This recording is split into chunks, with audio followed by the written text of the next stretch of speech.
ఢిల్లీలోని ఓ సాధారణ బాలుడు ప్రపంచ క్రికెట్ను ఎలా మార్చాడు?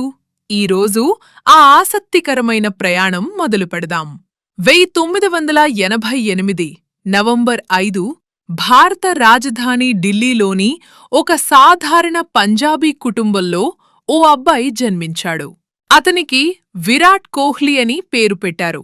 ఆ సమయంలో ఎవరికీ తెలియదు ఈ చిన్నారి ఒకరోజు ప్రపంచ క్రికెట్ చరిత్రలో తన పేరును బంగారు అక్షరాలతో లిఖించుకుంటాడని. విరాట్ తండ్రి ప్రేమ్ కోహ్లీ ఒక క్రిమినల్ లాయర్, తల్లి సరోజ్ కోహ్లీ గృహిణి. కుటుంబంలో అన్న వికాస్, అక్క భావన ఉండేవారు. అందరూ విరాట్ను ఎంతో ప్రేమగా చూసుకునేవారు. చిన్నప్పట్నుంచే విరాట్ చాలా చురుకైన పిల్లవాడు. చదువు కంటే బయట ఆడుకోవడంపైనే ఎక్కువ ఆసక్తి చూటేవాడు.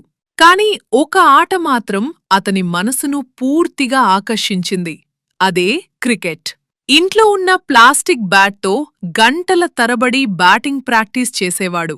వీధిలో కనిపించిన ప్రతి ఖాళీ స్థలం అతనికి క్రికెట్ మైదానంలా అనిపించేది. విరాట్లోని ఆ తపనను మొదట గమనించిన వ్యక్తి అతని తండ్రి ప్రేమ్ కోహ్లీ.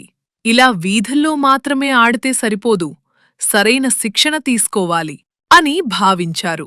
అలా కేవలం 9 ఏళ్ల వయసులోనే విరాట్ను వెస్ట్ ఢిల్లీ క్రికెట్ అకాడమీలో చేర్పించారు. అక్కడతనికి కోచ్ రాజ్ కుమార్ శర్మ శిక్షణ ఇచ్చారు. మొదటి రోజే కోచ్ ఒక విషయం గమనించాడు. ఈ బాబాలుడిలో టాలెంట్ మాత్రమే కాదు, గెలవాలనే తపన కూడా ఉంది. ప్రాక్టీస్ సమయంలో మిగతా పిల్లలు అలసిపోయినా విరాట్ మాత్రం ఇంకా బ్యాటింగ్ చేయాలని కోరుకునేవాడు. ఎక్కువసేపు నెట్స్లో ఉండేవాడు.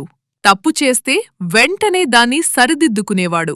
ఒక్కో షాట్ను మళ్లీ మళ్లీ ప్రాక్టీస్ చేసేవాడు. అతనిలో ఉన్న క్రమశిక్షణ రోజురోజుకీ పెరిగింది. అంతేకాదు, చిన్నప్పటినుంచే ఓడిపోవడం అతనికి అస్సలు నచ్చేది కాదు. ఎవరైనా తనకంటే బాగా ఆడితే మరుసటి రోజు వాళ్లకంటే మెరుగ్గా ఆడాలని కష్టపడేవాడు. ఇదే గుణం తర్వాత ప్రపంచంలోని అత్యుత్తమ బ్యాటర్లలో ఒకడిగా అతన్ని తీర్చిదిద్దింది. కొద్ది కాలానికే ఢిల్లీలో జరిగే జూనియర్ టోర్నమెంట్లలో విరాట్ పేరు వినిపించడం మొదలైంది. కోచ్లు, సెలెక్టర్లు అందరూ అతని ఆటను గమనించడం ప్రారంభించారు. కాని అతని జీవితంలో త్వరలోనే ఒక ఊహించని సంఘటన జరగబోతోంది. ఆ సంఘటన అతని జీవితాన్నే మార్చబోతోంది. ఢిల్లీ వీధుల్లో మొదలైన ఈ ప్రయాణం త్వరలోనే ఒక కఠినమైన పరీక్షను ఎదుర్కోబోతోంది.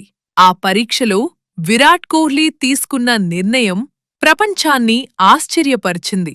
అదే కథను పార్ట్ 2లో తెలుసుకుందాం. వీడియో నచ్చితే లైక్ చేయండి, సబ్స్క్రైబ్ చేయండి.